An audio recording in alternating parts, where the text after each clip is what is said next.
नमस्कार दोस्तों, TV serial पति ब्रह्मचारी अब आने वाले एपिसोड में आ चुका है धमाकेदार ट्विस्ट। जी हाँ दोस्तों, जहाँ पर दिखाया जाएगा कि ईशा जो है वो बहुत ही ज़्यादा परेशान है, जबकि सूरज आकर उसे कहता है कि ऐसा नहीं हो सकता ईशा जी, भले ही दादा भाई और आईबीएस का रोल अलग अलग हो, लेकिन हम दोनों को मिलकर इसी ही केस के सिलसिले में काम करना होगा। जी हाँ दोस्तों, आने वाले ट्विस्ट में ये भी दिखाया जाएगा कि जैसे ही सूरज ये बातें करता है तो बहुत ही ज़्यादा चुभन सी महसूस होती है हमारी ईशा को, और बहुत ही ज़्यादा तकलीफ दे ये मंजर होता है, क्योंकि ईशा वो तो चीख चीख कर यही कहती है सूरज से कि सूरज, भले ही कुछ भी हो लेकिन आग और पानी कभी भी एक नहीं हो सकते, क्योंकि तुम्हारा ये जो रोल है, यानी कि तुम्हारा जो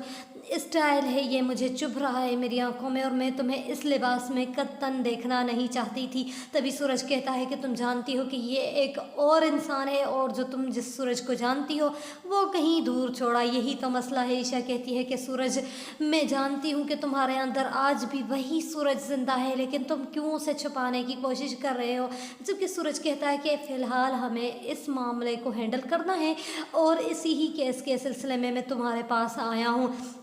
तभी ईशा कहती है कि मैं जानती हूँ कि तुम बग़ैर मकसद के कोई भी काम नहीं करते, लेकिन मुझे ये चीज़ बहुत ही ज़्यादा तंग करती है कि मैं कैसे तुम्हारा साथ दूँ, क्योंकि मैं जानती हूँ कि एक आईबीएस हूँ, लेकिन उसके साथ साथ जो तुम्हारा ये है सीन मुझसे देखा नहीं जाता, यानी कि ये जो तुम हुलिया बनाकर फिरते हो, और तो और जब लोग तुम्हें गंदे गंदे लफ्ज़ों से याद करते हैं तो मुझे बहुत ही ज़्यादा तकलीफ़ होती है। लेकिन सूरज कहता है कि मेरी नीयत जो है वो किसी भी तरह से गलत नहीं है, तुम भी जानती हो, और मैं किसी को नुकसान पहुंचाना नहीं चाहता, जबकि मेरा जो है वो काम यही है कि मैं लोगों की खिदमत करूं, और अगर इसी तरीके से मुझसे ये काम करवा रहा है भगवान, तो मैं ये इसी काम को करने के लिए तैयार हूं। लेकिन ईशा जो है वो किसी भी सूरत में मानने को तैयार नहीं होती, और वो कहती